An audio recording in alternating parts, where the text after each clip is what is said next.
ღმერთმა სამყაროს შექმნისას ადამიანს ორი რამ უსახსოვრა: სიცოცხლე და სიყვარული. კაცობრიობა დღემდე სწორედ ამ ორი ფუნდამენტით მოვიდა, რადგანაც სიცოცხლის ხანგრძლივობას სიყვარული აძლიერებდა. თუმცა ეს საკმარისი არ აღმოჩნდა და ღმერთმა მოინდომა ადამიანთა მოდმისათვის ისეთი რამის ჩუქება, რაც სრულიად დედამიწას გააერთიანებდა. ეს ისეთი რამე არც მეტი და არც ნაკლები ფეხბურთია. ფუნდამენტი, რომელმაც მილიარდობით ადამიანის გული და სული დაიპყრო. მას ასე, ღმერთმა ადამიანს სამი რამ აჩუქა: სიცოცხლე, სიყვარული და ფეხბურთი. ფეხბურთი იმდენად ძვირფასია ადამიანისათვის, რომ შეუძლებელია თითოეულმა დღემ მასთან ასოცირების გარეშე ჩაიაროს.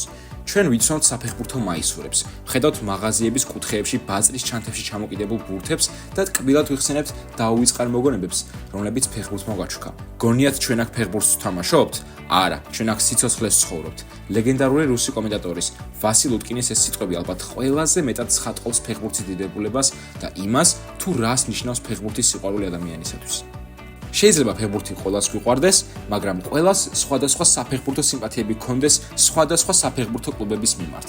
ბევრისთვის შეიძლება ეს წინააღმდეგობა აგრესიისა და კონფრონტაციის მომასწავებელია, მაგრამ სწორედაც რომ ეს წინააღმდეგობა ქმნის ფეხბურთს ბუნებრივს და ცხოვრების სავალ გზაზე ჰაერივით საჭიროს, რადგანაც ადამიანი, რომელიც უფეხბურთო ცხოვრობს, ვერასდროს ვერ გაიგებს, თუ რას ნიშნავს საყვარელი გუნდის მარცხი და გამარჯვება.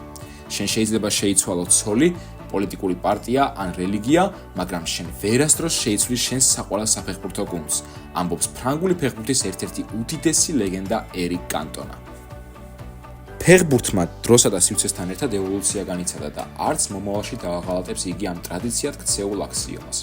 გავაწლები, ფეხბურთის ფორმა, სტრუქტურა და სტილი სავარაუდოდ ტრანსფორმაციას განიცდის, თუმცა ვერანაირი ძალა თუ დროება ვერ შეცვლის მილიონობით ფეხბურთის მოყვარული გულშემატკივრის გულისცემას, რომელიც მზად არის ყოველგვარი ემოცია, ხარჯი თუ სიცოცხლე გაიყოს მხოლოდ იმისთვის, რომ საყვარელი კლუბის გამარჯვების ხილვა კიდევ ერთხელ შეძლოს.